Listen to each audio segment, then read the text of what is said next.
Tiene la palabra el doctor Ricardo Preda. Sí, muy buenos días, señor presidente, a usted y por su intermedio a los consejeros, honorables consejeros de este órgano. Agradecer inicialmente por establecer este sistema de selección que contribuye justamente en transparentar la decisión de seleccionar quiénes son los 3 mejores candidatos para ejercer un cargo tan trascendental como la de Fiscal General del Estado. Muy buenos días también para el excelentísimo Tribunal de Honor, respetados profesores, maestros, no solamente en el ámbito académico, sino en el ámbito del ejercicio de funciones en el Estado y en el sector privado. Al público, a las personas que están en su casa, también un saludo especial de una persona que pretende aspirar a un cargo importante para tratar de, desde su experiencia, tanto desde el Ministerio Público como la actividad privada, contribuir a que tengamos un país respetuoso del Estado de Derecho. Ya hablando del Estado de Derecho y el rol que tiene el Ministerio Público en esto, podríamos caracterizar al Estado de Derecho como el monopolio coactivo estatal, la división de poderes. En la división de poderes sabemos que está el órgano de creación, el órgano de aplicación y el órgano de ejecución, el imperio de la ley, la responsabilidad del Estado y los funcionarios y la seguridad jurídica. Particularmente creo que esto sería la caracterización de lo que sería un Estado de Derecho. En ese contexto, el rol del Ministerio Público está en función a que prevalezca, por ejemplo, la ley y no otro tipo de intereses. He sabido en varios sistemas donde se puede dar la participación popular en la toma de decisiones en cuanto a la justicia. En el caso de nuestro país, esa situación no se da y la decisión sobre asuntos judiciales se la hace por profesionales, es decir, fiscales y jueces. Entonces, no existe la intervención de la sociedad como tal en la integración de un órgano de decisión de asuntos judiciales. En cuanto a lo que se denomina Estado social, podríamos hablar en una diferenciación que el Estado de Derecho sería el estatus negativo, es decir, lo que el Estado no puede hacer salvo que la ley se lo autorice. A diferencia de esto está el Estado social, que sería el estatus positivo, es decir, lo que el Estado debería hacer por los ciudadanos de diferentes sectores de la sociedad.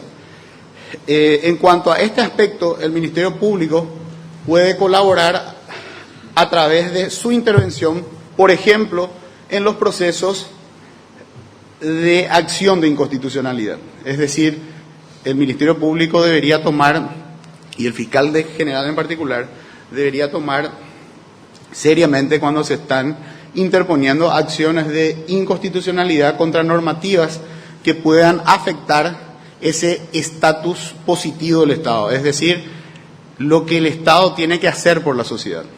Como ejemplo, uno podría decir que si el Congreso Nacional, que acá hay algunos de los integrantes del Honorable Congreso Nacional, toma una decisión de sancionar una ley, y esa ley podría conspirar contra, supongamos, los derechos de un grupo social que sería la tercera edad, señalando algunos límites para tener, como en otros países ocurrió, ¿verdad?, límites para tomar contratos de alquiler, por ejemplo, de viviendas.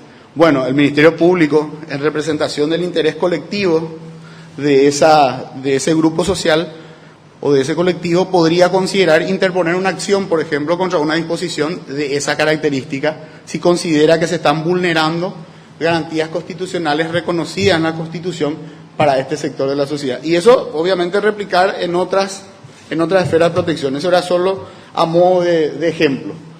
Esa sería o la forma que tiene el Ministerio Público de actuar en cuanto al Estado social. En cuanto al Estado de Derecho, obviamente eso está casi en el día a día del Ministerio Público, porque cuando interviene en los procesos penales, justamente tiene que velar porque se den estos puntos de la caracterización que vimos del Estado de Derecho, como por ejemplo el monopolio coactivo estatal. Evitar que la persecución penal se convierta en un acto de venganza de las víctimas que pueden tener obviamente sus intereses particulares, pero la decisión de aplicar sanciones penales solamente debe estar de manera exclusiva para los órganos del Estado, llámese Poder Judicial, llámese Ministerio Público en cuanto a la persecución penal. Del mismo modo, esta persecución penal debería hacerse con criterios de política criminal, es decir, identificar cuáles son los factores que se requiere para una persecución acorde a garantías de los derechos humanos de los ciudadanos. O sea, como se dice, a modo de ejemplo, yo no puedo matar una mosca con una bazooka. O sea, yo no puedo utilizar una herramienta tan importante como la persecución penal y tan peligrosa a la vez de una manera indiscriminada y solamente para cumplir tal vez algún tipo de clamor incluso popular. Cuando la Constitución dice que el Ministerio Público representa a la sociedad, no significa que la persecución penal se ejerza con criterios de cuántas personas prefieren que se le condene a una persona, sino en un Estado de Derecho el Ministerio Público debe ejercer la persecución penal bajo el imperio de la ley, aunque muchas veces la aplicación de la ley no sea la más popular. Cuando hablamos así, y he escuchado a lo largo de estas presentaciones, cuando se habla de valentía, la valentía no solamente importa plantarse ante una autoridad, la valentía también importa plantarse ante la opinión pública cuando uno considera que esa opinión pública, que tiene todo el derecho a opinar, puede tener una posición no acorde al imperio de la ley.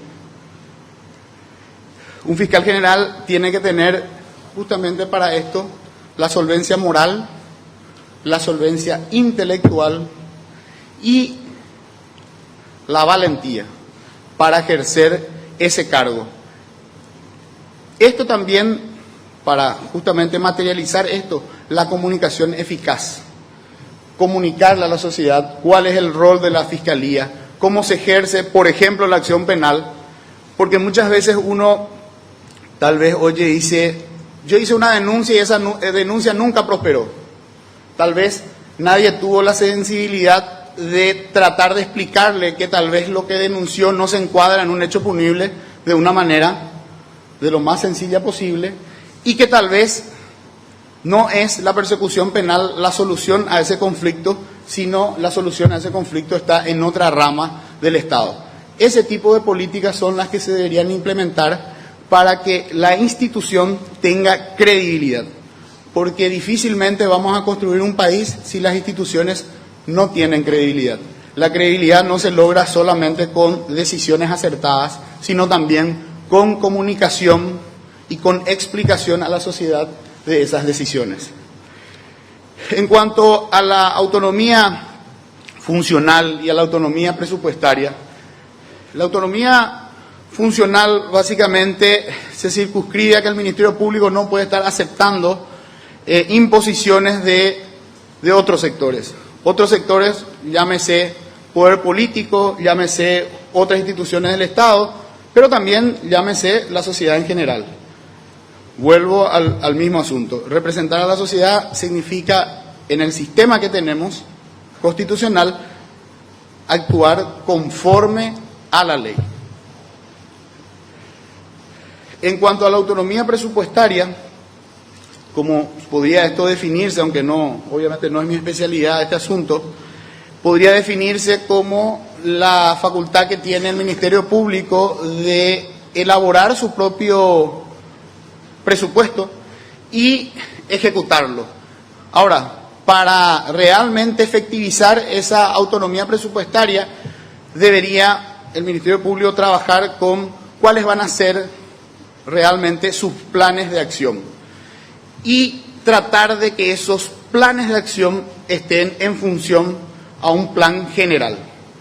En la experiencia que tuve en el Ministerio Público, como director de una unidad como la de delitos económicos y anticorrupción, nos pedían cada tanto, en algún momento del año, que elaboremos algo que se llama POA, Plan Operativo Anual.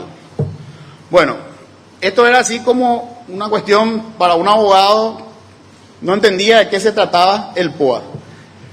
Entonces la idea era, te decían, bueno, vos tenés que poner tus funciones, tenés que poner esto, tenés que poner aquello.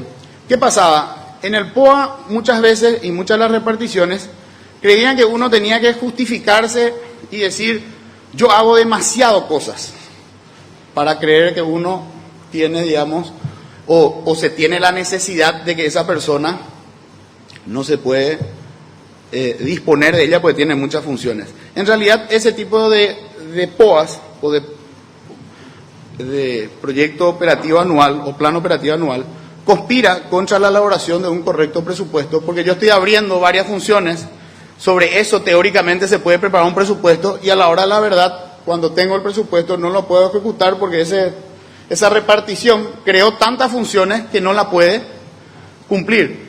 Al no poderla cumplir, tal vez me quede al final del año con presupuestos no ejecutados porque había abierto varios frentes. Entonces, la autonomía presupuestaria es una facultad concedida al Ministerio Público y el fiscal general, apoyado por su consejo asesor, debería presentar un presupuesto serio y razonable con planes concretos y no difusos. No asumir funciones muchas veces que ni siquiera le corresponden al Ministerio Público, lo cual hace que uno desvíe su atención en otros asuntos y no en lo que realmente importa. Como se dice habitualmente, tenemos que implantar la política de hacer lo importante y no lo urgente. Es decir, establecer planes de acción que se vayan cumpliendo, y estoy seguro que con esos planes de acción definitivamente se va a poder realizar un trabajo mejor, porque cuando se sabe qué se quiere, se optimizan las actividades que se desarrollan. Cuando uno no sabe qué quiere, difícilmente llega a un objetivo. Y si lo hace, lo va a hacer producto del azar y con una poca eficiencia, porque tal vez se tomó el camino más largo porque no la tenía bien clara cuando inició el viaje. En lo personal me considero, y por eso estoy aquí hoy, con la capacidad para dirigir el Ministerio Público, y esa capacidad la tengo desde el tiempo que fui funcionario del Ministerio Público. Inicié como asistente fiscal en una unidad ordinaria, fui luego asistente fiscal en una unidad de delitos económicos, luego fui nombrado por concurso relator del fiscal general del Estado y posteriormente director de delitos económicos, actividad que desarrollé durante 4 años y terminé renunciando debido, y acá con datos objetivos obviamente, digo, cuando había concursado para un cargo de fiscal y había realizado el punto máximo establecido en el proceso de selección, sin embargo no fui seleccionado en una terna. En ese momento consideré que mi carrera en el Ministerio Público ameritaba que yo dé un paso al costado. No me senté a llorar, no me senté a crear historias de quiénes fueron los culpables de ese no ingreso a una terna, sino me dediqué a la actividad privada. 8 años en la actividad privada, me considero un abogado que ha, digamos, transitado diversos sectores. La docencia, por ejemplo, me ha llevado a diversos sectores del país. Al llevarme a diversos sectores del país, me ha llevado a conocer los padecimientos y las virtudes que tiene el Ministerio Público en diversos lugares. ¿Por qué? Porque en ese grupo de alumnos uno tiene funcionarios del Ministerio Público, pero también tiene abogados del foro. Y escucha muchas veces los inconvenientes que existen, tanto para los funcionarios del Ministerio Público, tanto para los profesionales. Por ese motivo, por tener esa formación práctica, tanto desde adentro del Ministerio Público como desde afuera, y por sobre todo tener una formación antes de la académica, una formación en haber cursado en colegios, y esto no es una demagogia, el haber iniciado mi educación en una escuela pública en el interior, el haber terminado la secundaria en un colegio público en el interior, me da la posibilidad de conocer y haber estudiado en una universidad católica que puede representar tal vez la élite de muchas cuestiones en la sociedad paraguaya, me da, desde mi punto de vista, la capacidad de comprender la idiosincrasia de nuestra gente y ejercer la persecución penal, que es uno de los roles principales del Ministerio Público, con respeto a esa idiosincrasia. O sea, yo también fui joven, por ejemplo, en mi ciudad natal, y si el poder público, la persecución penal, hubiera actuado sobre mí ante una travesura, que las realicé, y por su... aclaro que ya están prescriptas si realicé alguna travesura, si hubiese actuado el poder o la persecución penal sobre mí, yo tal vez no estaría acá. O sea, la persecución penal no necesariamente es la solución a muchos conflictos. Así que el Ministerio Público, si bien gran parte de su función es la persecución penal, deberíamos presentarla como un aliado a las demás instituciones del Estado para construir un Paraguay mejor y establecer algo muy importante dentro de la caracterización que he dado sobre el Estado de Derecho, la seguridad jurídica. Y si encuentro algún defecto en el actuar del Ministerio Público en la actualidad, es eso, la seguridad jurídica. O sea, cuando yo tengo una denuncia en la cual interpongo o cuando tengo una defensa, no saber para dónde va a ir ese caso es una cuestión que conspira contra el Estado de Derecho. Muchas gracias. Muchas gracias, doctor Ricardo Preda. Los señores miembros del Tribunal de Honor que deseen formular preguntas al postulante, tiene la palabra el doctor Rodolfo Gil Pagliari. Doctor Preda, usted fue director de delitos económicos y guarda relación con un curso que usted hizo denominado Controles Internos contra la Corrupción. La corrupción es una realidad, ¿verdad? Así es. ¿Cómo se ejerce dentro del Ministerio Público el control contra este mal, contra la corrupción, si es que existe? Bueno, yo creo que la corrupción definitivamente existe. No puedo dar datos objetivos porque obviamente la corrupción muchas veces forma parte de lo que se denomina cifras negras de la criminalidad. Actualmente el Ministerio Público tienen órganos de investigación y tiene órganos de control, de auditoría, etcétera. Eso es lo que existe actualmente. ¿Cuál sería mi propuesta para esta situación de la corrupción y también lo relacionado a la seguridad jurídica y otros aspectos? La transparencia en los puntos. Si el Ministerio Público, y esa es una propuesta mía, se aliara con las universidades y podamos utilizar la cantidad de alumnos que tienen las universidades en Paraguay, que ya hay bastante, hacer convenios que permitan ejercer un control sobre la actuación de los fiscales. No un control, sino un control de ir a ver si se va a la oficina o no, sino un control técnico, es decir, que en el marco de ese tipo de acuerdos se elaboren, y tengo experiencia en ello a través de la cooperación internacional, en trabajar en eso, en ese caso de análisis de sentencia, ¿verdad? Pero esto sería del trabajo del Ministerio Público, crear formularios, capacitarle a los alumnos de la universidad para que vayan tomando nota de ciertas actuaciones según la política que uno vaya diseñando. ¿Cuál es, por ejemplo, si yo voy a mi ciudad natal, a Caguazú, y digo, bueno, voy a firmar un convenio con 2 universidades de esa ciudad para que evalúen cuál es la posición del Ministerio Público en los casos de estafa y cuáles son, por ejemplo, los tipos de salida que están dando y si eventualmente van a un juicio, qué tipo de pena se realiza. Eso va a ser un insumo que me va a permitir a mí, como superior jerárquico del Ministerio Público, comenzar a controlar que cuando un fiscal se está saliendo de esos parámetros, yo no puedo asegurar si está recibiendo dinero o no, pero está violando ciertos criterios de actuación que ameritarían al menos la posibilidad de sanciones en el ámbito administrativo. La corrupción sí es un flagelo, pero la corrupción, pretender que la corrupción se plantea o se combate solamente con la persecución penal es un error. ¿Por qué? Porque la corrupción se debe atacar desde diversos aspectos del sistema. Me parece que el primer punto, desde un punto de vista sancionador, debería ser el derecho administrativo, es decir, el derecho disciplinario.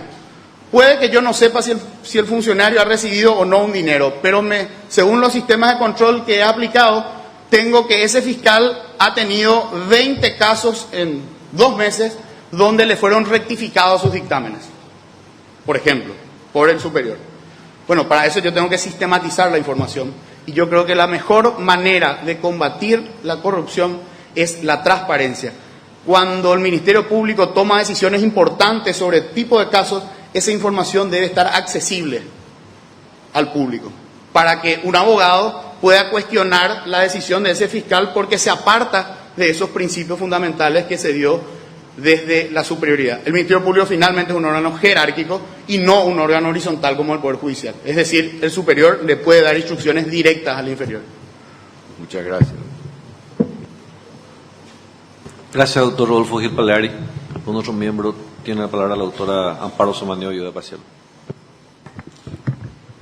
Doctor Preda, yo voy a hacerle 3 preguntas, pero 2 bien concretas, dado lo que usted explicó sobre su experiencia de vida, que usted se formó en el interior del país, primaria y secundaria, ¿verdad? Y que después vino a una universidad como la Católica que se consideraría de élite. Dígame usted, doctor, ¿usted considera que el idioma guaraní es indispensable, no digo necesario, indispensable, porque hay una ley de lenguas que se promulgó en el 2010 y que exige esto para todos los funcionarios públicos, pero no veo el resultado en la aplicación de eso? Y he hablado con muchos colegas, incluso con miembros de mi familia abogados, donde me dicen con que uno en el estudio conozca bien el idioma. No es así. Yo sé que es una obligación legal en este momento, pero parece que no se la toma con seriedad, ¿verdad? Eso uno. ¿Usted considera que realmente es justificada esa obligación, dado que un elevadísimo porcentaje de nuestra población es solamente monolingüe guaraní? ¿Usted ha notado eso o no ha sentido esa necesidad porque usted domina perfectamente el idioma? Esa es una. Y después la otra cosa era que también habló de su juventud. ¿Y qué opina usted sobre la justicia juvenil restaurativa? Eso, y después voy a ir a otro tema. Bueno, en cuanto al guaraní, hay que utilizarla desde mi punto de vista, o utilizarlo, perdón, al idioma, desde mi punto de vista, en su real dimensión. El guaraní es definitivamente un idioma hablado y no escrito. Pretender transformar a un lenguaje escrito el guaraní, yo creo, es una opinión muy personal, es una demagogia. Y realmente va a hacer que nadie entienda, porque los de habla guaraní, me considero dentro de ese sector, no van a comprender qué dice la sentencia, porque no leen guaraní. Leen español, pero no leen guaraní. Cuando hablan, hablan guaraní. Particularmente creo que la utilización del idioma guaraní debería ser solamente verbal para comunicar ciertas cuestiones para que el sujeto comprenda. Es muy difícil que yo le diga a una persona, y usted conoce, a usted se le atribuye la frustración a la persecución penal, ¿le parece que usted ha obrado correctamente? Sí. Sin embargo, si yo le digo, usted sabe que se le atribuye, o le digo, de picuala, oye, jande, ella raco y pemboca, oye, purua, oye, yucajahuas, juanpe, oye, mongañipe, de reje, oye, mongañija, pemboca. De picuala, donde vimos hoy ponala, mongañipe, te invoca, oye, yuca, oye, purua, oye, yucajahuas, tenían cristiano, diría la gente. Y el sujeto te va a responder, sí, hay cuadro, eso se llama reprochabilidad. Tiene la capacidad de comprender la antijuridicidad. ¿De qué depende que esto sea así? Depende que nuestras universidades enseñen realmente a comprender los textos legales y a saber transmitir el contenido de los textos legales. Esperemos que esto sea así, y particularmente mi consideración en cuanto a la utilización del sistema del idioma guaraní es en el hablado y tratar de explicarle a la persona sobre qué versa el caso y también sobre las normas que podrían entrar en consideración para ese caso. Justicia juvenil. La justicia restaurativa. Justamente hablábamos de la juventud y de las travesuras que uno comete, que la primera experiencia que uno tenga al cometer una travesura, sea la cárcel o sea ser sometido a un proceso penal que de por sí ya tiene detrimentos a bienes jurídicos individuales, realmente no creo que sea la mejor solución, porque cuando yo cometí tal vez mis primeras travesuras de joven, tenía un papá, que ya no está, que tenía una forma muy extraña, era muy estricto, pero nunca me aplicó un castigo corporal. Entonces, la primera vez que hice una travesura, que no voy a dar detalles de aquella, él simplemente me sentó, me habló, me dijo que a él también le había ocurrido eso en su juventud y que nunca más lo desarrollé. Pude haber cometido otras travesuras, pero les puedo asegurar que esa conversación quedó Trato de aplicar eso mismo con mis hijos. Y cuando hablamos de restauración, hablamos de restauración no solamente a la víctima, sino también restauración al joven o incluso al adulto. O sea, la justicia restaurativa no tendría que circunscribirse solamente a los jóvenes, sino también al que cometió el hecho ilícito. Otro tema totalmente diferente. Si no entendí mal, usted habló también de que consideraba que el Ministerio Público debería intervenir cuando se sanciona una ley en el Parlamento que se considera inconstitucional, y dio el ejemplo de los adultos mayores, con la que no estoy de acuerdo, porque acá no hay ley escrita sobre los adultos mayores, doctor, pero no tienen derecho a nada más que a no formar cola.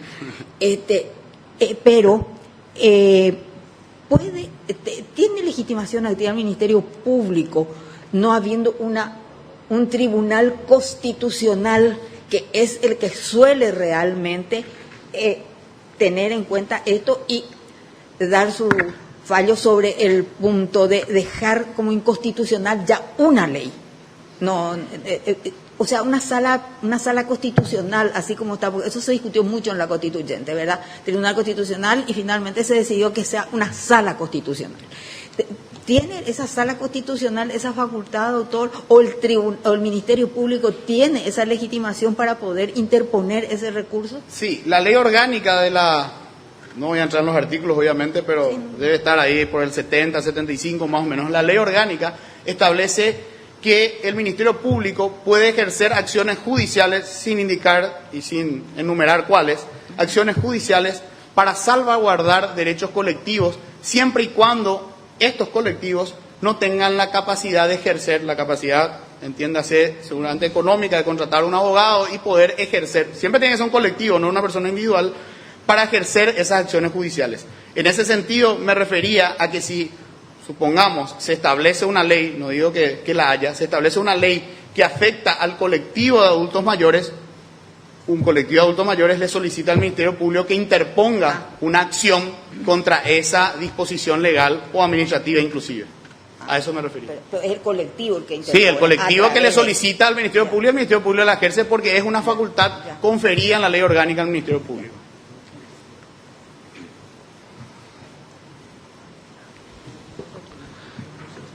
Gracias, doctor Amparo Sumani. Tiene la palabra el doctor Luis Fernando Sosa Centurión. Buen día, doctor. Buen día, profesor. Usted en su exposición lo hizo muy genéricamente, siguiendo los ejes temáticos requeridos por el Consejo de la Magistratura, pero me gustaría escuchar concretamente cuál es su compromiso con los derechos humanos. Bueno, los derechos humanos, si comenzamos, por ejemplo, hablando de la dignidad del ser humano, ¿cuál es el compromiso con la dignidad del ser humano? Que, por ejemplo, tanto un imputado como una víctima que concurra al Ministerio Público, el imputado, la función del Ministerio Público es determinar de que una persona cometió un hecho punible. Su función no es denigrarle al sujeto, es simplemente que la ley penal actúe. eso significa solamente la posibilidad de llevarlo a un juicio que de por sí ya implica una afectación a sus garantías y lograr una condena. Ir más allá de eso y tratar de presentarlo como un delincuente o haciendo juicios de valor negativo sobre el sujeto, me parece que violan derechos como la dignidad de la persona, que forma parte de los derechos humanos, uno de los derechos humanos. De la misma manera, la víctima, cuando se lo convoca a declarar sobre un hecho del cual ya le ha generado un dolor y se lo convoca entre 5 personas que están en una oficina y tiene que contar parte de una intimidad ante 5 personas, eso afecta a la dignidad humana. ¿Cuál sería la posición del fiscal general en eso? Conseguir que se den, digamos, las posibilidades edilicias de que las entrevistas se puedan realizar en lugares más reservados. En cuanto a líneas generales de derechos humanos, podemos hablar también de la persecución penal que se puedan ejercer cuando órganos del Estado, y hay delitos que tratan asuntos particulares sobre delitos de lesa humanidad, cometen ese tipo de conductas, una persecución eficaz, eficiente y eficaz, que logre aplicar la justicia y de esa manera persuadir a funcionarios a que no vuelvan a cometer ese tipo de hechos. Ese sería el compromiso con los derechos humanos en líneas generales. Segundo, criterio de objetividad. Sabemos que es, digamos, la vertiente vertebral de la actuación, pero en muchos casos hay situaciones de criminalización y de victimización. ¿Cuál sería su posición? Bueno, el principio de objetividad tiene algún tipo de parecido, pero no es idéntico, según algunas diferenciaciones que hace la doctrina en cuanto a la imparcialidad. La objetividad lo que obliga al Ministerio Público es a recabar información de cargo y de descargo, pero cuando el Ministerio Público considera que tiene un caso que puede llevar a un juicio oral con una persona, es decir, tiene, según su posición, la certeza de que esa persona debería ser condenada, debe ejercer la acción penal. Y el principio de objetividad ahí solamente va a servir en que toda la información de descargo que ha levantado no la puede ocultar a la defensa. No la va a usar obviamente en su acusación porque son elementos de descargo, va a usar las de descargo, pero tiene que poner a disposición de la defensa para que la defensa la utilice. Porque hay que convenir acá que el funcionario, cualquier funcionario del Estado, es un buen funcionario cuando cumple la ley, no cuando le favorece al Estado. Hay que comenzar a cambiar ciertos conceptos de creer que el buen funcionario es aquel que le favorece al Estado. No. ¿Cuál sería un caso que usted está mencionando en que cuando la ley favorece al Estado? No, cuando el funcionario le favorece al Estado. Vamos a suponer en una discusión, digamos, en el ámbito sancionador tributario, ante la posibilidad de que algo sea una contravención o una defraudación. En la defraudación, obviamente, el Estado va a percibir, no estamos hablando de la mala fe del funcionario, o sea, ni que él quiera dinero para sí, sino que el funcionario crea que al aplicar una defraudación, obviamente el Estado va a tener una recaudación mayor en concepto de multa. Sin embargo, ante la duda si es una defraudación o una contravención, dice, no, esto es una defraudación, porque su concepto es, yo le tengo que favorecer al Estado para que recaude más, cuando en realidad tal vez lo que correspondía según la ley es que se lo califique como una contravención, con lo cual el Estado va a recaudar menos. El buen funcionario no es el que recaudó más, el buen funcionario es el que aplicó correctamente la ley.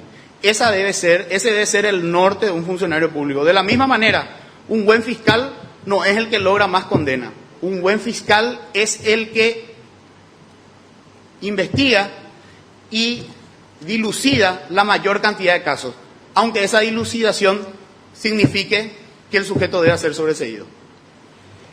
Cuando usted expuso en relación a la ejecución del presupuesto, ¿verdad? Mencionó de que en relación al presupuesto de ejecución por resultado, en donde se tiene en cuenta la eficiencia del gasto, usted dijo hacer lo importante y no lo urgente. Dijo. ¿A qué se refería? Y establecer las políticas las políticas que deben ser implantadas dentro de una institución en todos los ámbitos. La persecución penal, en los ámbitos administrativos propiamente, y establecer cuáles son las líneas de acción que se va a tomar y no, por ejemplo, lo urgente sería porque surgió una situación, yo tengo que todas mis fuerzas concentrar en esa cuestión, cuando en realidad yo tuve que haber previsto ese tipo de cosas y construido un presupuesto de acuerdo a las variantes que se puedan presentar y no estar actuando de manera reactiva. Siempre va a existir un margen de actuación reactiva, pero habla muy mal de un gestor o de un administrador que gran parte de sus actuaciones sean reactivas. Eso significa que no planificó nada. ¿Y usted no cree que en casos de urgencia no pueden existir situaciones de emergencia? No, por eso les digo, pueden existir situaciones de urgencia. Lo que pasa es que si yo no me puse a hacer un buen plan, posiblemente voy a tener una gran cantidad de casos de urgencia porque en realidad no lo preví antes. Y a eso me refería con lo importante. Lo importante es sentarse a hacer un buen plan pensando en todas las contingencias que se puedan presentar. Siempre habrá un porcentaje de casos donde no lo pude prever. Pero cuando gran parte de mis actuaciones son reactivas, significa que no realicé un buen plan.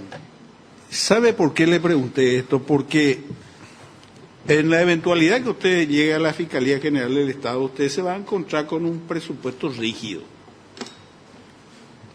que ni siquiera en muchos casos no va a poder pedir ampliación presupuestaria.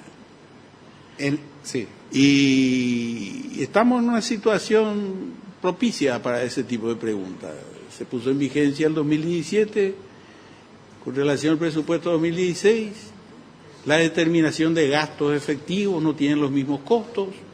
Si un tóner costaba 28 guaraníes, hoy cuesta 50.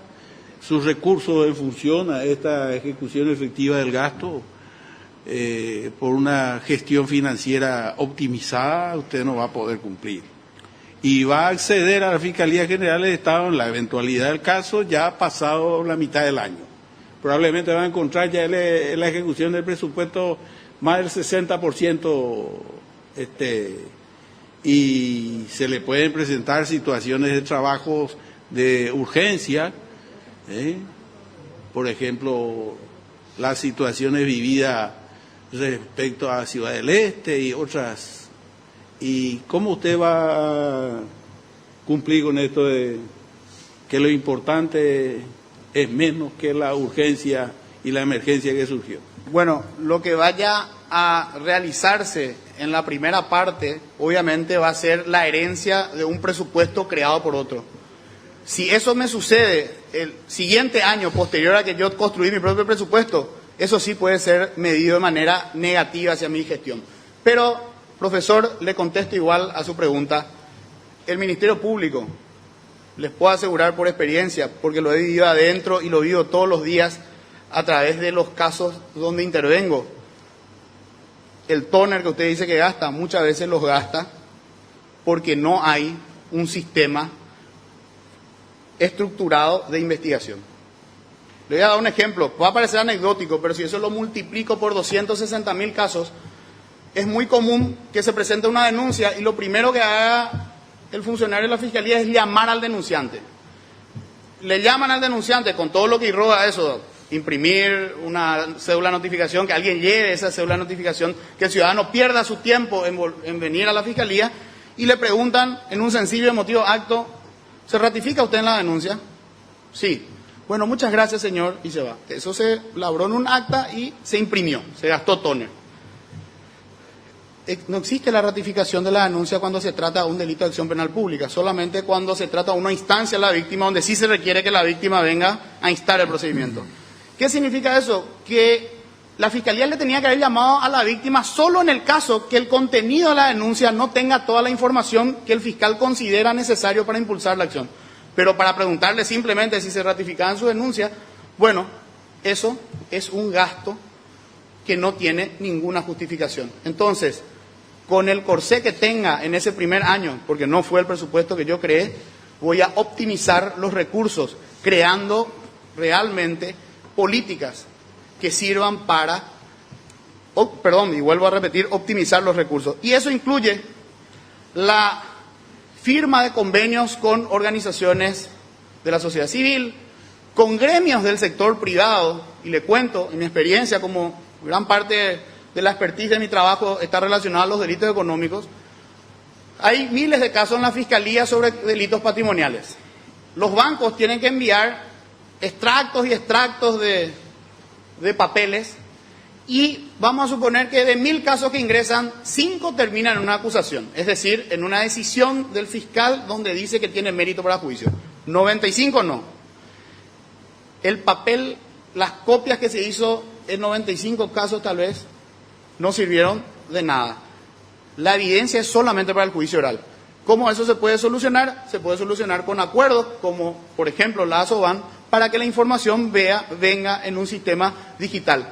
Cuando el fiscal crea que tiene un caso y lo va a llevar a juicio, recién ahí solicita el documento formal, porque recién en el juicio se producen las pruebas. O sea, hay muchos factores en la actuación actual del Ministerio Público que podrían ser optimizados en cuanto a los gastos que se realizan.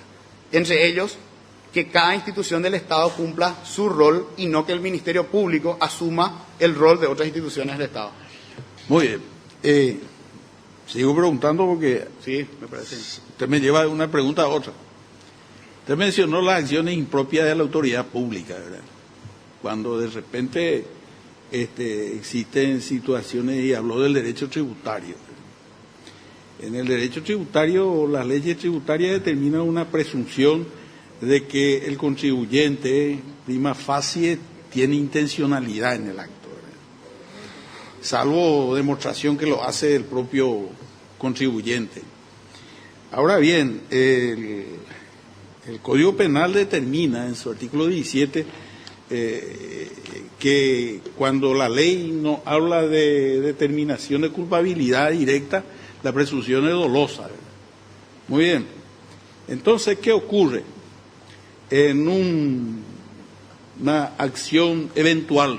Y pregunto esto porque son cuestiones que se van a venir a corto plazo.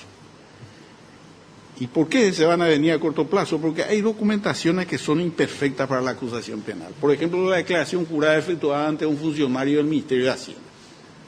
No es un documento hábil directo para la acusación penal. Sin embargo, se la toma inicialmente a tales efectos y se genera una investigación penal. Pero, ¿qué pasa con el caso del contribuyente que de repente aparece un funcionario que apenas escribe, que fue utilizado por su jefe, por su patrón, para hacer acciones ilícitas en el campo financiero?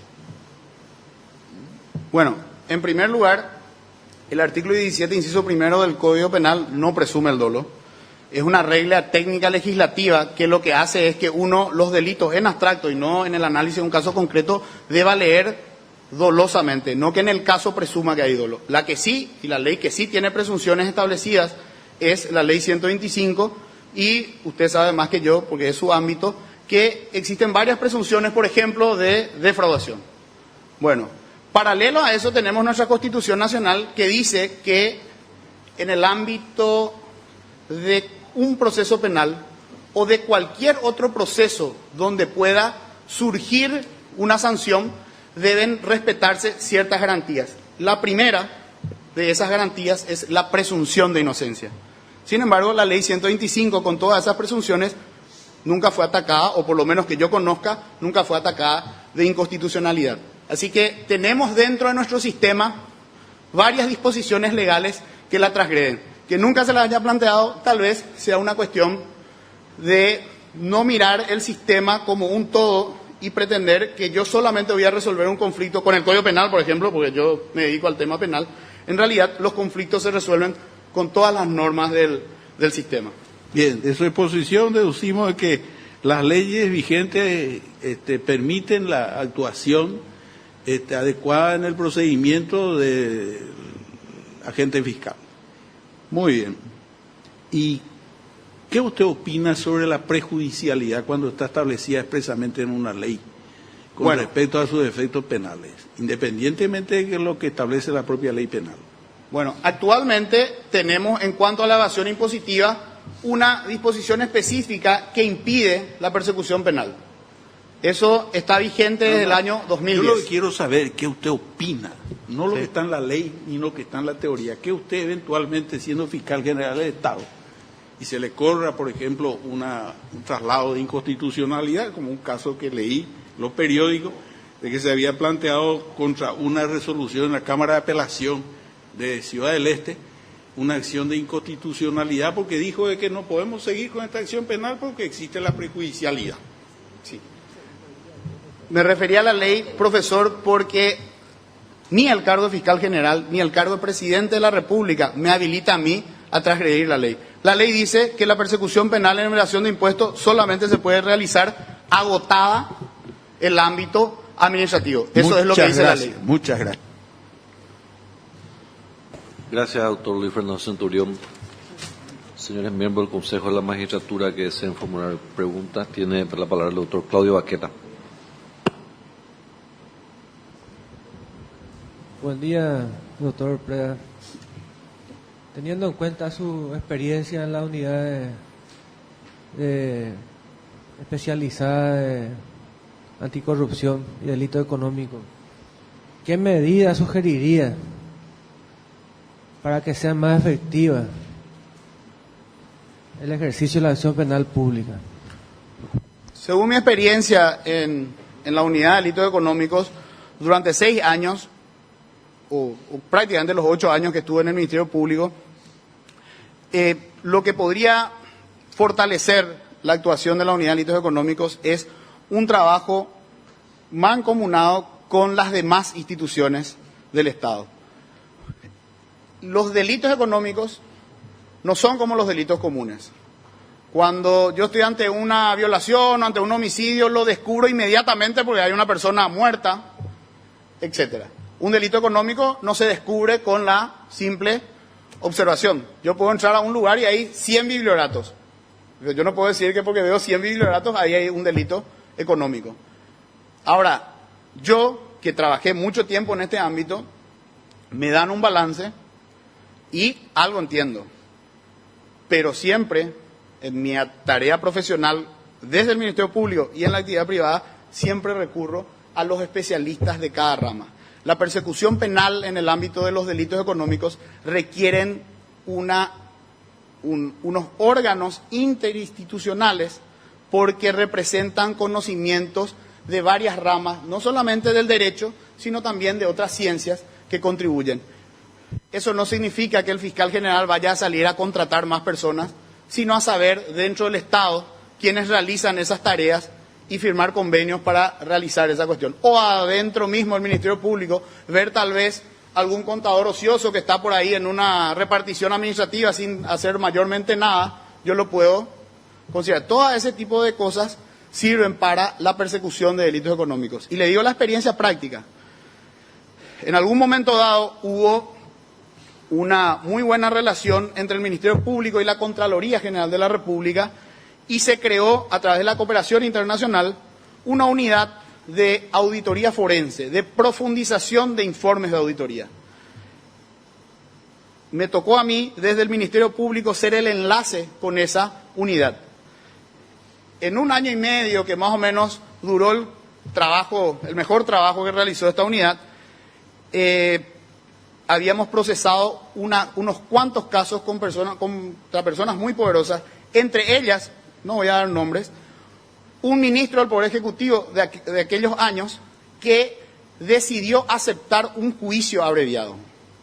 ¿Qué significa eso? Que la investigación era tan contundente que nada más y nada menos que un ministro no tenía ningún argumento para rebatir la investigación y su defensa consideró que la salida más sana era directamente aceptar una condena.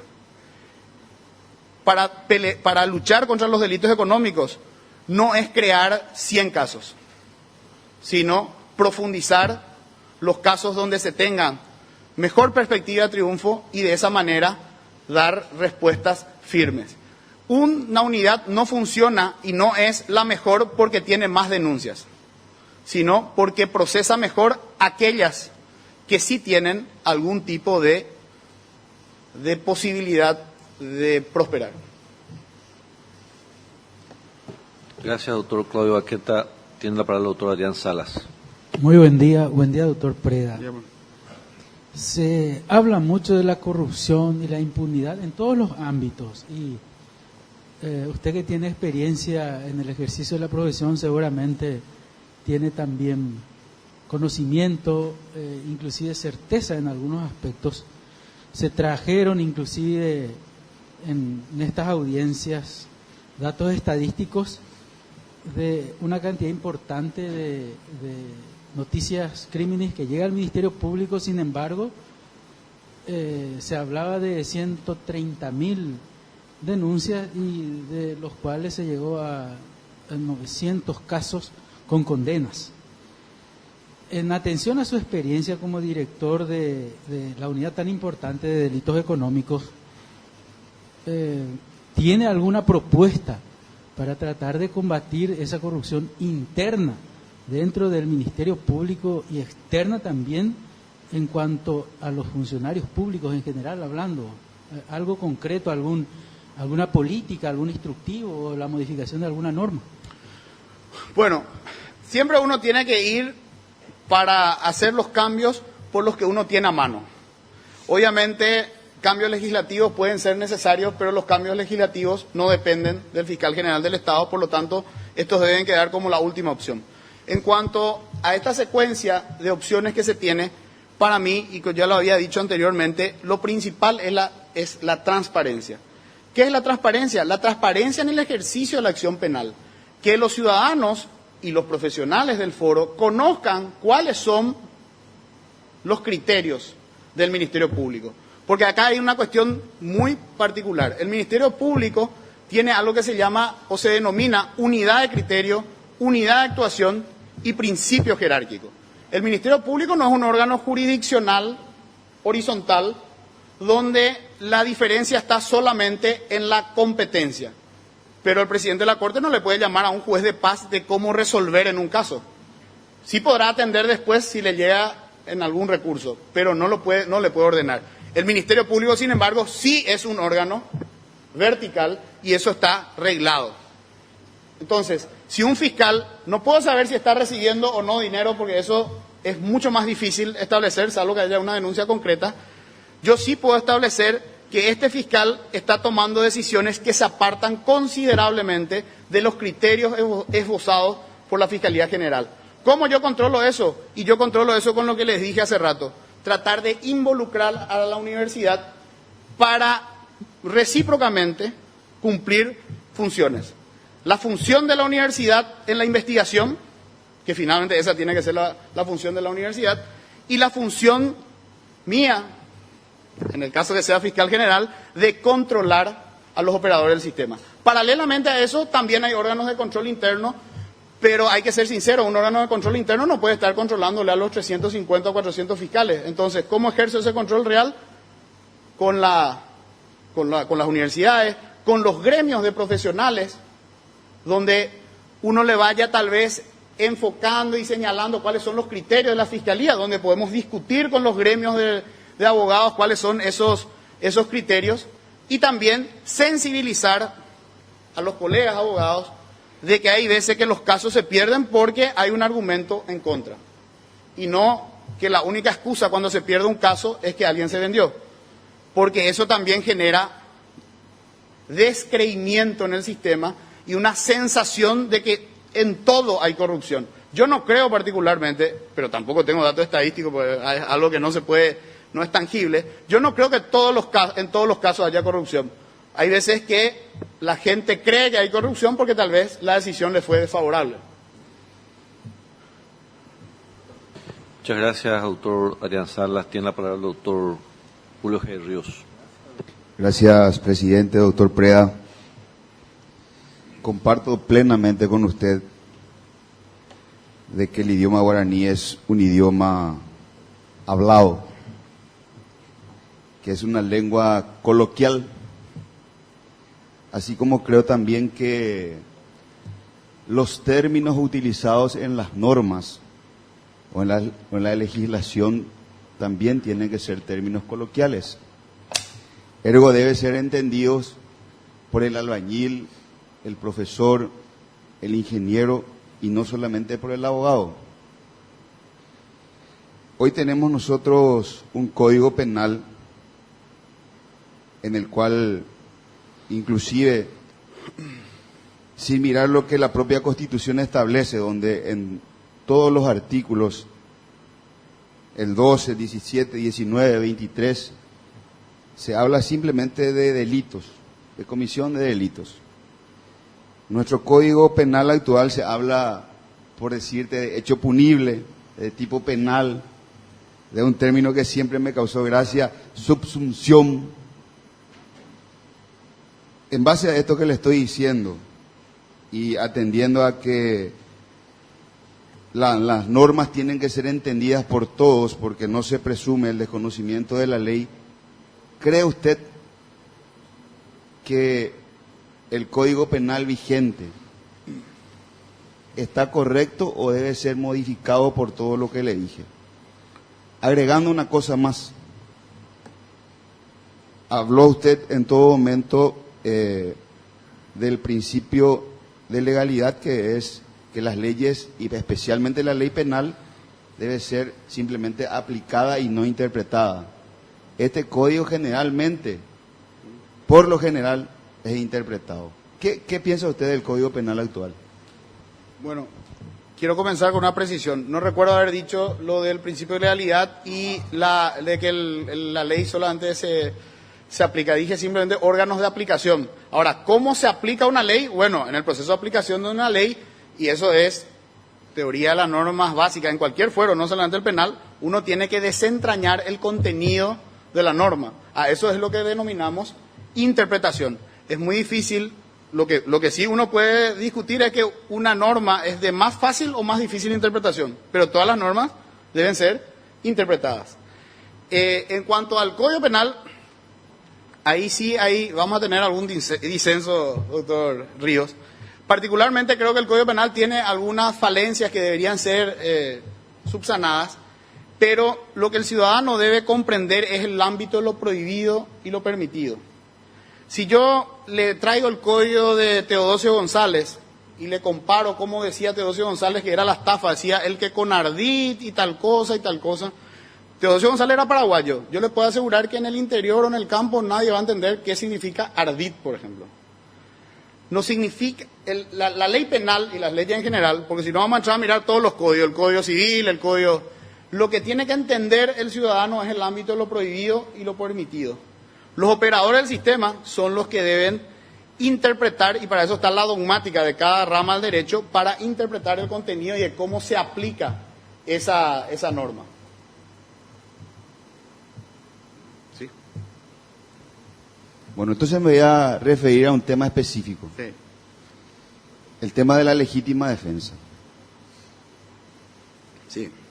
En muchísimos casos, por una interpretación subjetiva, víctimas fueron imputados, inclusive perdieron su libertad. ¿Me explica ese caso, por ejemplo? Sí. La legítima defensa tiene una anunciación en nuestro Código Penal que tiene 4 elementos principales. Se requiere primero una agresión presente antijurídica. Agresión debe ser entendida siempre como una conducta humana que me pretende me pretende dañar, gracias doctor, me pretende dañar. Debe ser presente, se refiere a que debe estar ocurriendo en este momento o no debe haber terminado. ¿Qué es no debe haber terminado? Por ejemplo, si una persona me sustrae la billetera, ya lo sustrajo, pero mientras él no tome un lugar pacífico para disponer de esa billetera, aún no ha terminado el ataque, por más que él ya tenga la billetera y está corriendo acá. Esos son los elementos del primer elemento, los componentes, perdón, del primer elemento. Luego se tiene que dar algo que se denomina la idoneidad, es decir, que lo que yo realizo para parar esa agresión sea idónea para parar la agresión. El tercer elemento es la necesariedad. ¿Qué es la necesariedad? Básicamente que yo no tenga otras opciones menos gravosas para poder repeler esa agresión. Les pongo un ejemplo. Si una persona de 95 años entra ahí con un cuchillo y decide acabar con mi vida, y yo tengo una 9 milímetros acá en mi... y viene el señor de 95 años a un paso lento y tembloroso, necesario significa que yo tengo otra medida menos gravosa, sí, allá hay otra puerta y voy a huir para aquel lado. Esa es una cuestión menos gravosa. No significa el arma, porque he escuchado errores de pensar que es una cuestión de arma. Sin embargo, si no, yo no tengo otra opción de huir, porque no tengo otra forma, la menos gravosa es tener que usar el arma que tengo puesto. La necesidad no está vinculada al tipo de arma, sino a las opciones que yo tengo de repeler esa agresión o de evitar que esa agresión se convierta definitivamente en un daño hacia mi integridad. Y finalmente, el otro elemento de la legítima defensa es la proporcionalidad. ¿A qué se refiere la proporcionalidad? Que el bien sacrificado tiene que ser de igual mínimo, de igual jerarquía que el bien salvado. Nunca el bien sacrificado puede ser de mayor jerarquía que el bien salvado. Esos son los elementos de la legítima defensa, así como está en nuestra legislación. Cuando uno recurre a la casuística, y tal vez a eso usted le llama lenguaje coloquial, puede ocurrir un error que la ciencia jurídica ya ha tratado de...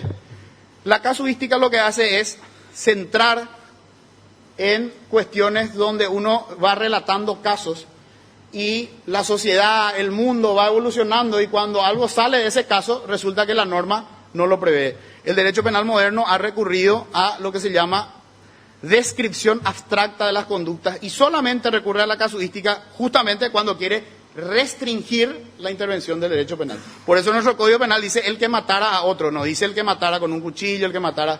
Porque si hubiese utilizado casuística y un día se encuentra una nueva forma de matar, la conducta no sería típica porque esa casuística no está prevista en la ley.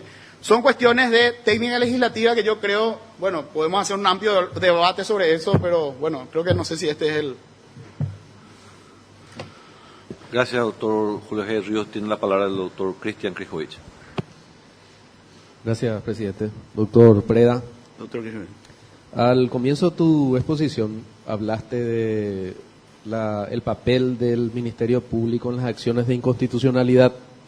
Dijiste que debería tomarse más en serio porque esa es la manera de actuar del Ministerio Público en la defensa de algunos intereses sociales. Sin embargo, yo creo que esa es una intervención pasiva y procesal establecida por el Código, ¿verdad?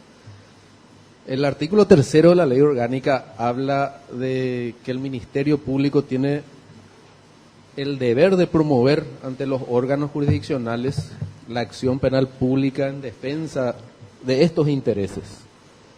Y más adelante en el capítulo 4 le da una función específica tutelar de esos derechos. ¿Cómo hacer que el Ministerio Público tenga un papel más activo en ese sentido? Que promueva una acción por lo menos como parte actora en defensa de la sociedad, o no puede hacerlo. La cuestión hay que separarla en cuanto a la acción penal, porque esa es la regla dentro de la actividad.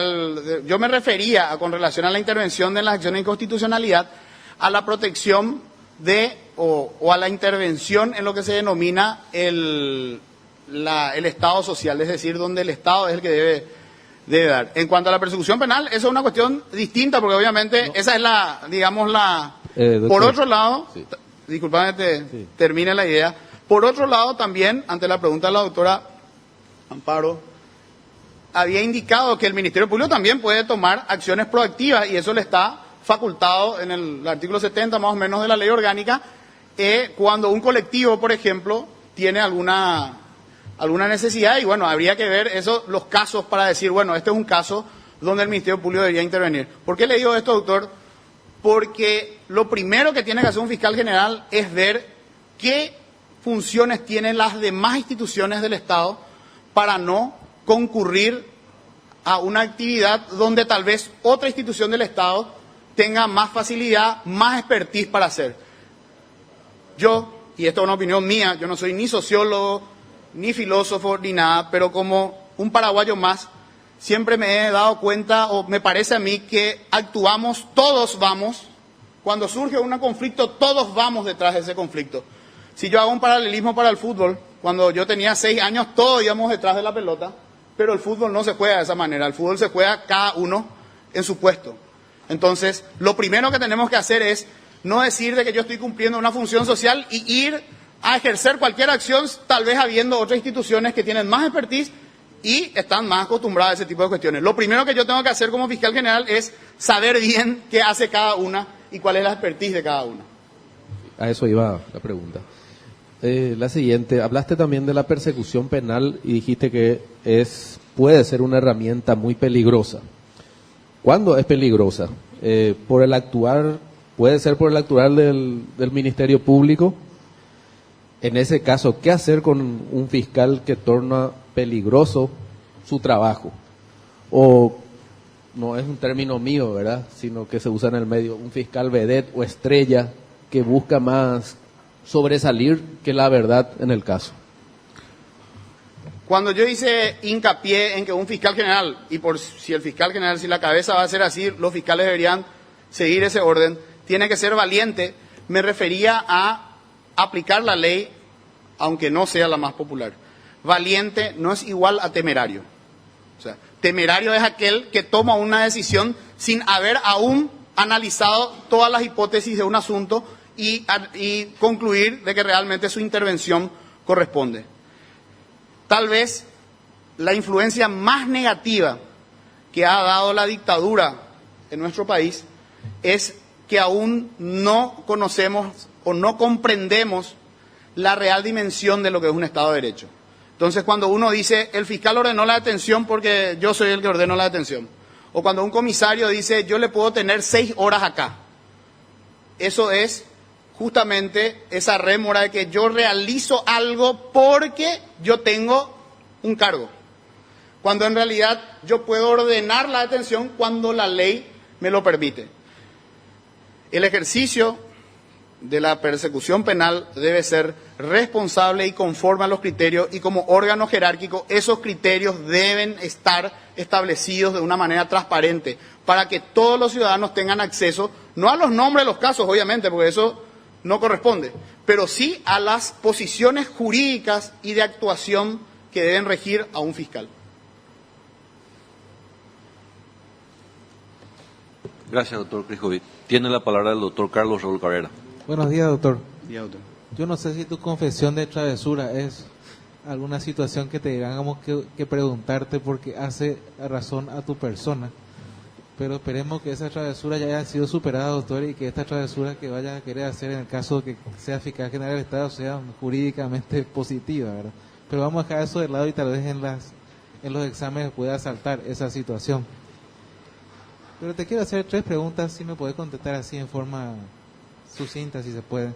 Sí. Habías hablado de que tendrías ganas de firmar acuerdos, convenios con la universidad, tal vez para su formación profesional, al mismo tiempo que te sirva a vos como fiscal general del Estado. ¿Esas actividades cómo las ves vos? ¿Remuneradas o gratuitas? No, yo creo que esas actividades deberían ser gratuitas. Solo que el Ministerio Público debería correr con los gastos de traslado, por ejemplo, o de provisión de materiales para que la universidad pueda hacer eso. Pero no remunerado en el sentido de un pago por el servicio prestado, sino que eso sea un complemento a la formación del alumno. La otra pregunta que realmente hasta ahora nadie me pudo contestar con respecto a la extradición. ¿Cuáles son las clases de extradición requeridas al Paraguay en que debe intervenir el Ministerio Público, doctor? Bueno, existe la extradición pasiva, que se refiere cuando un Estado extranjero solicita que una persona que está en territorio paraguayo sea enviado a ese país. En ese caso existe, digamos, una intervención de un juez, que debe ser la de capital, para intervenir en ese proceso de extradición. Por otro lado está la extradición activa, que es donde el fiscal que tiene a cargo una investigación en Paraguay solicita al juez del caso, que solicita a su vez, a través de los canales diplomáticos correspondientes, la extradición de un sujeto que está fuera del país. Básicamente los 2 tipos de extradición son la pasiva, que no implica un proceso penal en Paraguay, sino implica un proceso penal en el extranjero, y la activa, que se refiere a un proceso penal en Paraguay que pretende traer a un sujeto que está fuera del país al nuestro y someterlo a nuestra justicia. Correcto. Y la última, doctor. Estamos hablando mucho de transparencia. Entonces, la pregunta necesariamente la tengo que hacer porque no se te la hizo. Es de qué manera el Ministerio Público debe informar a la ciudadanía del conocimiento de su labor y permitir a ella el control de su gestión. ¿Qué harías vos como fiscal general del Estado en caso de que seas nominado, doctor? Bueno, en cuanto a la actividad funcional del Ministerio Público, justamente la forma de transparentar esto es dándole participación a las universidades. En cuanto a las actividades o a las funciones administrativas que cumple el Ministerio Público, eso se da a través de someterse a los órganos de control y además a proveer información a la ciudadanía sobre cómo se está utilizando los gastos en todo el Ministerio Público, ¿verdad? Esa sería la forma de transparentar y de que esa información sea fácilmente accesible al ciudadano.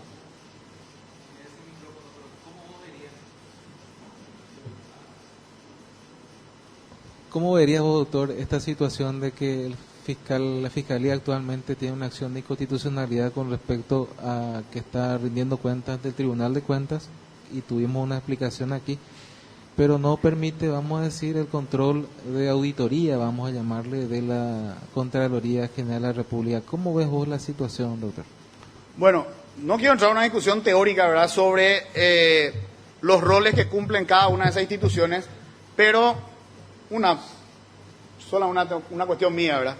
Para mí que tengamos aún un Tribunal de Cuentas y una Contraloría paralelamente es un acto fallido de nuestra legislación. O sea, definitivamente son dos modelos distintos y el país debería optar por uno. No digo que uno sea mejor que otro, pero debe optar por uno. Actualmente, me parece que el Ministerio Público o cualquier institución debería someterse, porque esa es la norma vigente, a cualquiera de las dos. Es decir, no podría poner como excusa no someterse a esta porque esta le está controlando. En todo caso, el Ministerio Público, a través del fiscal general, aunque no tenga iniciativa legislativa, debería tratar de promover de que definitivamente nuestro Estado, el Paraguay, tome una decisión. Tenemos Contraloría, sistema parecido a los Estados Unidos de América, o tenemos Tribunal de Cuentas, sistema parecido a Francia, España y otros países.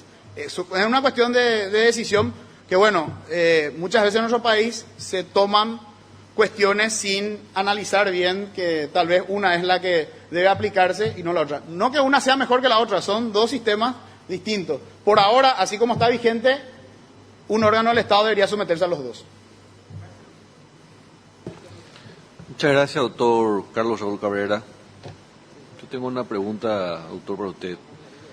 Conforme a su currículum, usted estuvo 9 años en el Ministerio Público. Sí. Ahora está en la profesión en forma independiente. Eso le habrá dado la oportunidad de conocer los dos aspectos, más la docencia que usted lo mencionó acertadamente. Y trajo la observación de la cooperación de las universidades. Como yo soy la universidad, tengo mis observaciones, pero no me refiero a esa. La pregunta no va por ese lado. La pregunta va en relación a los actos de investigación. Mencionó que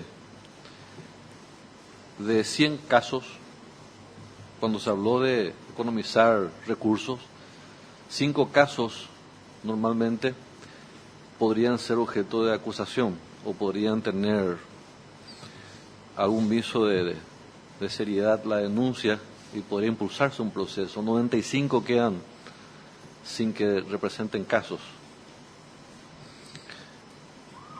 A través de las distintas audiencias hemos tomado conocimiento de que cuanto menos el número que usted dio como ejemplo es el real hoy día en el Ministerio Público. Estos casos o estas eventuales denuncias no son desestimadas y no causan agravio. Una investigación no causa agravio, la imputación tampoco causa agravio, pero genera un tremendo estrés a todos aquellos que están inmersos en esas investigaciones, a las personas que están inmersas en esas investigaciones. Y más aún cuando se trata de casos innominados, donde no se tiene conocimiento de quiénes son, pero se están investigando a personas determinadas y falta solamente la carátula. Y estos duran años. A usted le habrá tocado como abogado también. ¿Qué usted puede hacer desde el cargo de Fiscal General del Estado para disminuir ese alto porcentaje de casos que están en proceso de investigación y que hoy están acumulados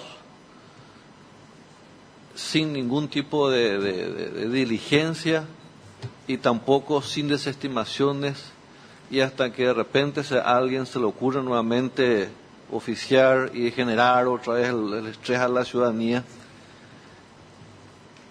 ¿Qué a usted le parece que se puede hacer el Ministerio Público para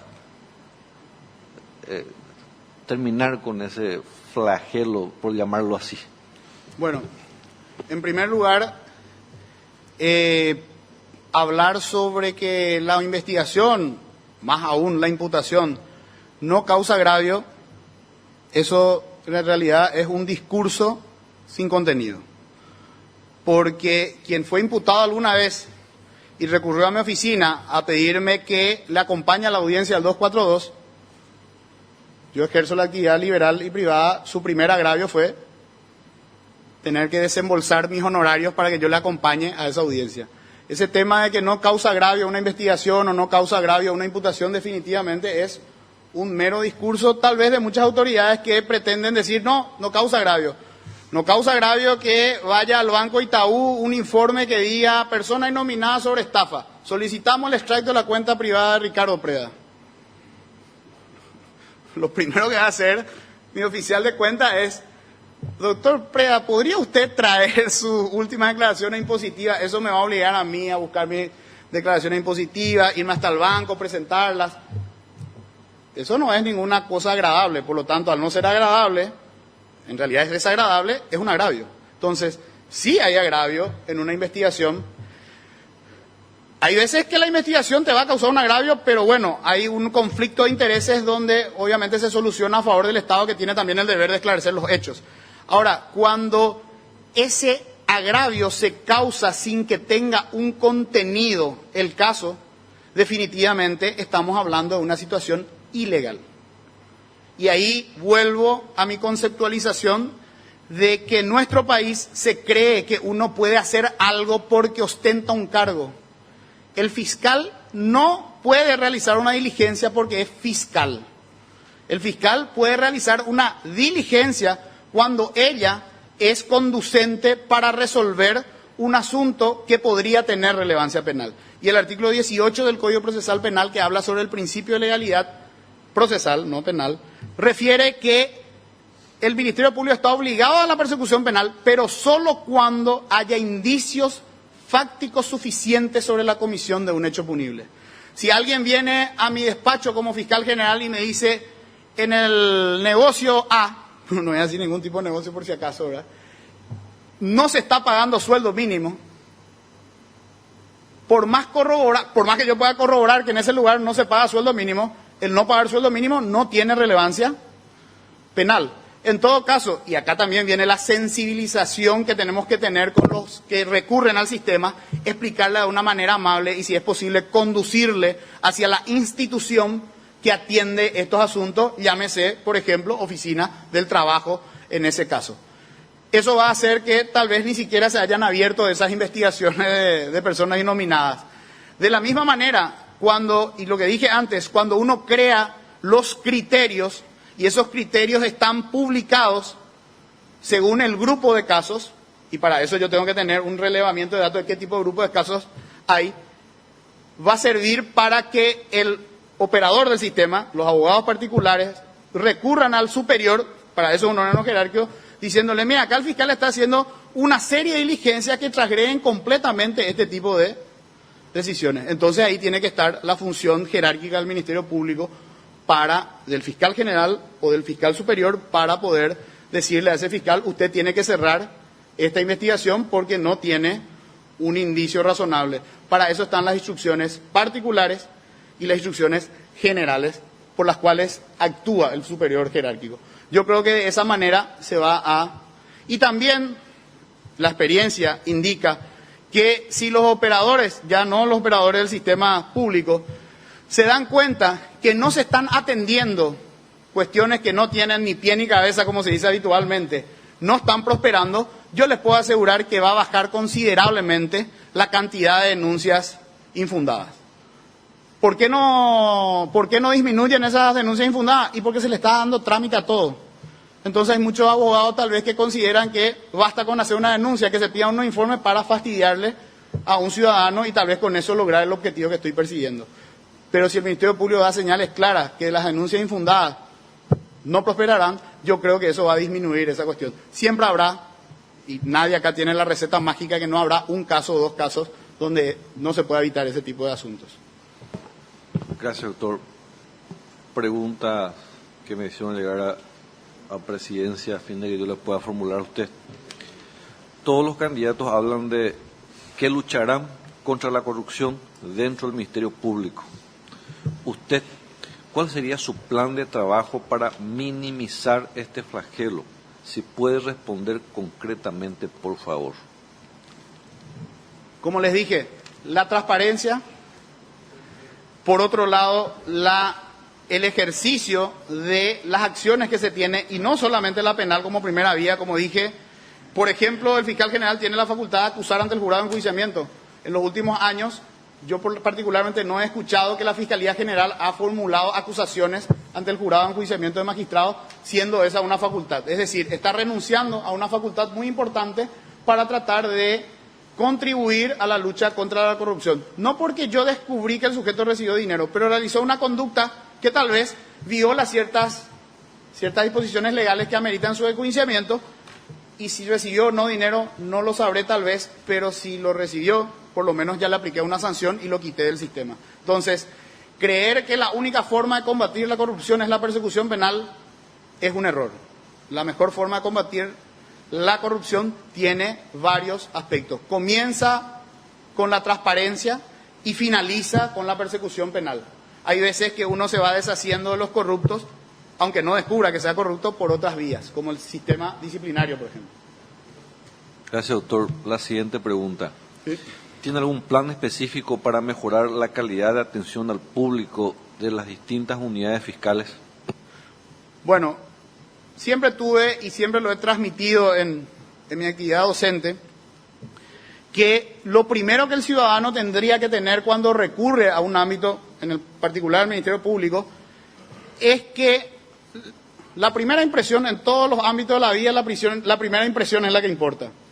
Tendría que ser funcionarios altamente capacitados en atención e incluso en cuestiones técnicas. ¿Por qué? Porque cuando el funcionario de mesa central del Ministerio Público está redactando una denuncia, debería justamente, ya con los conocimientos técnicos, tratar de indagar lo más que se pueda sobre la base de alguna hipótesis punible para obtener mayor información.